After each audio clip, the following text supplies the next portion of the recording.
This video is titled Covenants and Social Contracts and examines the ideological justification of the American Revolution. Bernard Bailyn, in his book, The Ideological Origins of the American Revolution, identifies 5 major influences on American thinking during the revolutionary time period: classical authors of antiquity, the Enlightenment, English common law, New England Puritanism, and the Commonwealth writers. Bailyn notes that the synthesis developed out of these major influences in American minds. I would like to examine the combined role of covenant theology, arising out of New England Puritanism, and social contract theory coming from the Enlightenment. My thesis states that the ideologies of covenant theology and social contract theory formed a synthesis in the mindset of American colonists that contributed to the justification of the American Revolution. This is not to discount the roles of the other schools of thought in justifying the American Revolution. However, the mixture of covenant theology and social contract theory is a prominent example of synthesis during this time period. The argument for synthesis is supported by a number of historians. Lauren Lemosky's article, Contract, Covenant, Constitution, argues that there was a mixture of ideas for covenant theology and social contract theory, and that this mixture made both arguments stronger. Bernard Bailyn's The Ideological Origins of the American Revolution notes the multiple influences on American thought that had melted together by the late 18th century.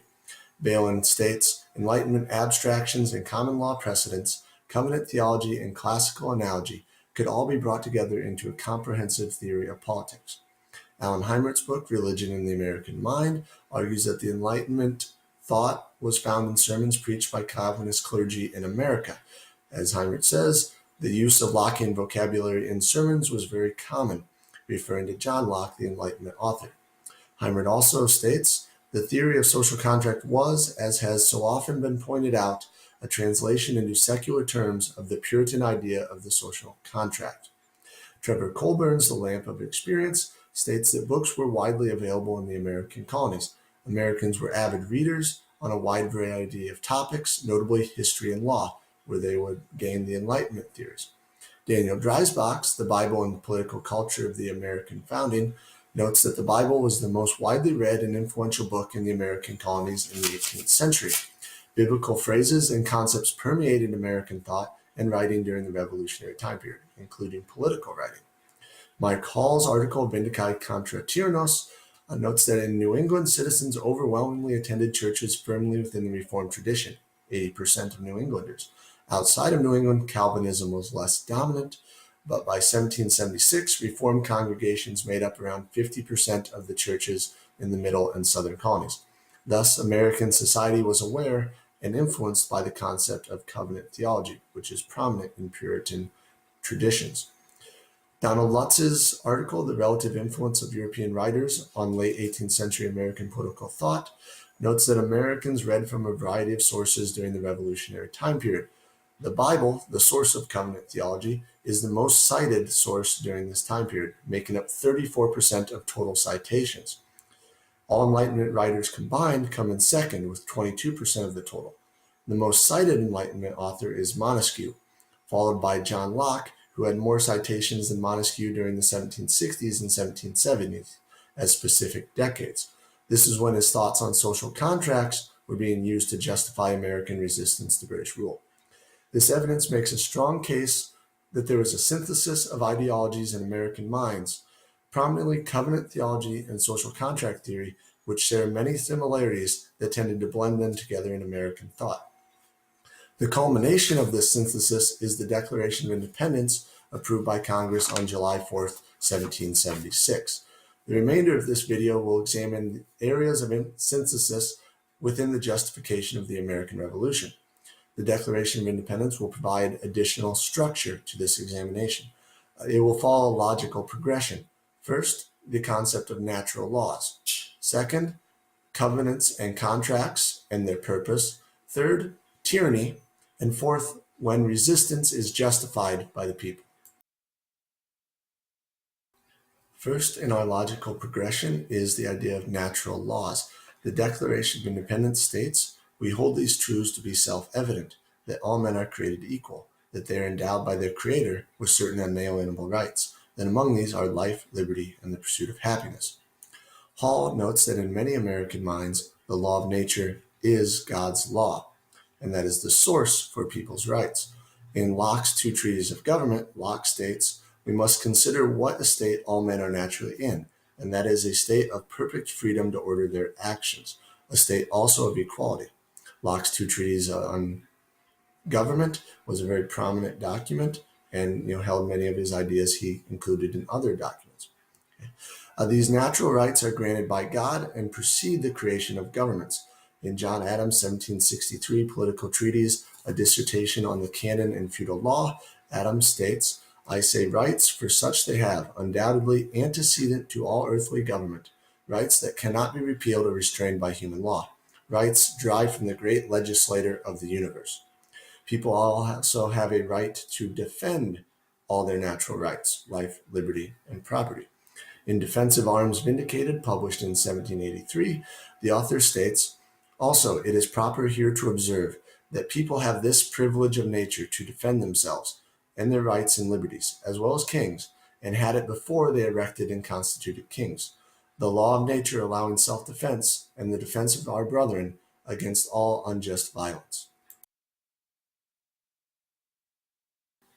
The second stage in our progression is the creation of covenants and contracts and their purpose. The Declaration of Independence states that to secure these rights, governments are instituted among men, deriving their just powers from the consent of the governed. Covenants and contracts operate mostly the same. They both function as agreements. Both sides, the people and government, have obligations to fulfill when they sign on. As Hall notes, the people agree to obey the laws and their rulers. The rulers, which is the government, agree to rule justly and protect the people and their natural rights.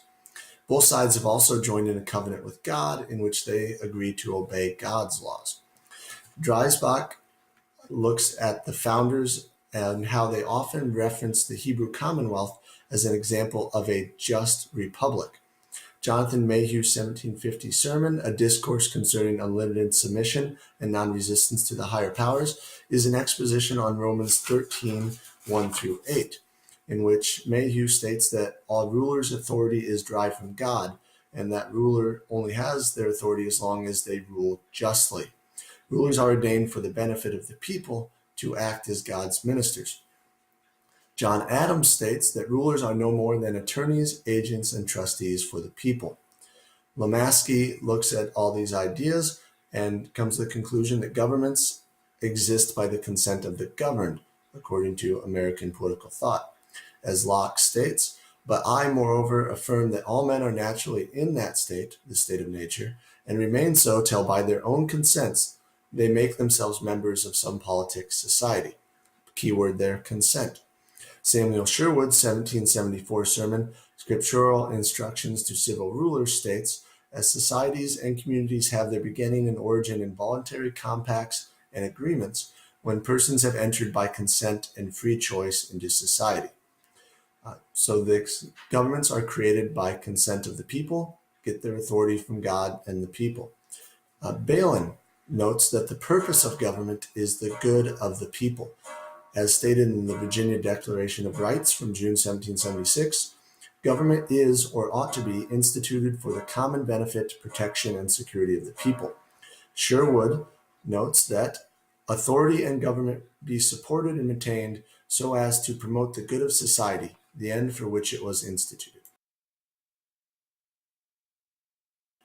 Third, we must define tyranny and what the American colonists would consider tyrannical acts by a government. The Declaration of Independence states that whenever any form of government becomes destructive of these ends, by these ends they mean the purpose of protecting the people and their natural rights. American colonists would not have considered obedience to rulers absolute. Rulers, the government, can be resisted if they disobey God or subvert the people's liberties, so the government is acting contrary to its purpose. As Locke states, tyranny is the exercise of power beyond right. It is when a ruler's actions are not directed to the preservation of the properties of his people, but the satisfaction of his own ambition, revenge, covetousness, or any other irregular passion. The Declaration of the Causes and Necessity of Taking Up Arms, published by Congress in July 1775, states that tyranny is an inordinate passion for power, the intemperate rage for unlimited domination. Defensive Arms Vindicated describes tyranny as violently endangering our lives, laws, religions, and liberties. It is the subversion of liberty and religion. Samuel Sherwood states that tyranny is when civil rulers, forgetting the end of their institution and the proper duties of their station, neglect and trample upon the rules of justice, and consult only to gratify their own pride and ambitious humor and passion, and govern in arbitrary, tyrannical manner.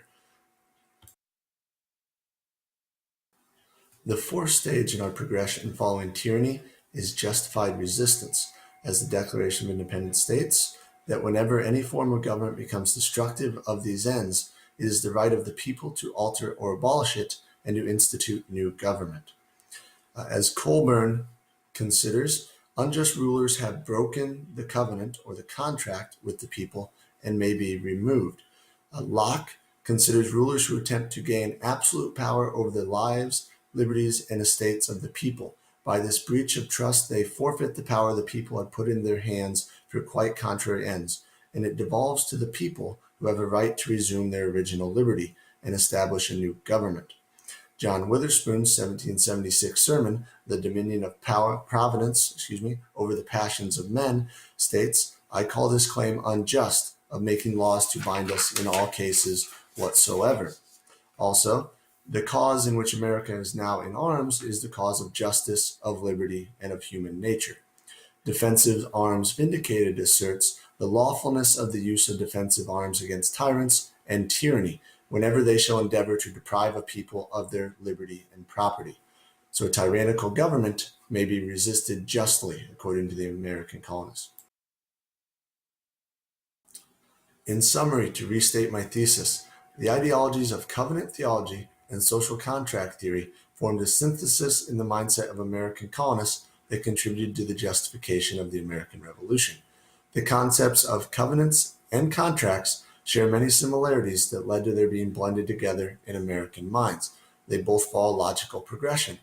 First, there are natural laws. The people have certain unalienable rights. These precede government, and the people can defend these rights. Second is the establishment of covenants or contracts, in which governments are created by the people for an express purpose, that is, the protection of themselves and their natural rights. Third, tyranny. This is when a government acts contrary to its purpose by attempting to take away or subvert the people's rights and liberties, which leads to 4. Justified resistance, in which a people may overthrow a government that is acting in a tyrannical manner and establish a new government. To conclude with a few statements referring to synthesis in America. Heimert says that the theory of social contract was, as has so often been pointed out, a translation into secular terms of the Puritan idea of social covenant. Looking at some statements from the 1700s now, John Adams, in reference to religion, states, no great enterprise for the honor or happiness of mankind was ever achieved without a large mixture of that noble infirmity. And John Witherspoon, God grant that in America religion and civil liberty may be inseparable, and that the unjust attempts to destroy one may in the issue tend to the support and establishment of both. Americans applied the synthesized ideology that they received from contracts and covenants to the actions of the British government. The synthesis of covenants and contracts thus provided a justification for American independence in 1776.